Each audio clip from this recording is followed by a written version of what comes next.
Diesel விலை இந்த 2 வாரத்துல வந்து 5 முறை உயர்ந்து 108 ரூபாய் வரைக்கும் இப்போ வந்திருக்கு. உங்க தினசரி வாழ்க்கையில நீங்க எந்த மாதிரி பாதிப்புகளை வந்து சந்திக்கிறீங்க? நிச்சயமா நிறைய பாதிப்பு இருக்குது. பெட்ரோல் விலை ஏறுறதுனால எல்லா காஸ்ட் ஆஃப் ப்ராடக்ட்ஸ் வந்து இன்க்ரீஸ் ஆகுது.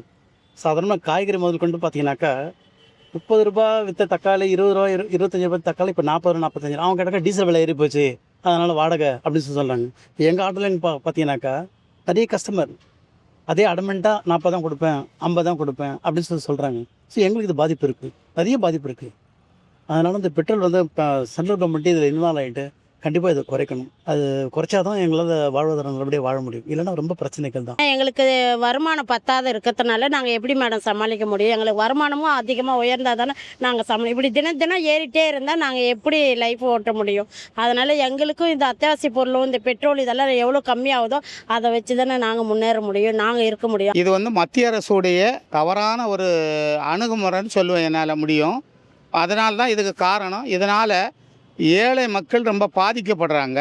இது மத்திய அரசு இதோடைய நடவடிக்கை என்ன எடுக்க போகுன்னு எனக்கு தெரியல. நடவடிக்கை எடுக்குமா எடுக்காதான்னு எனக்கு தெரியல. அவ்வளோதான். எடுக்க வேண்டும்னு கேட்குறேன்.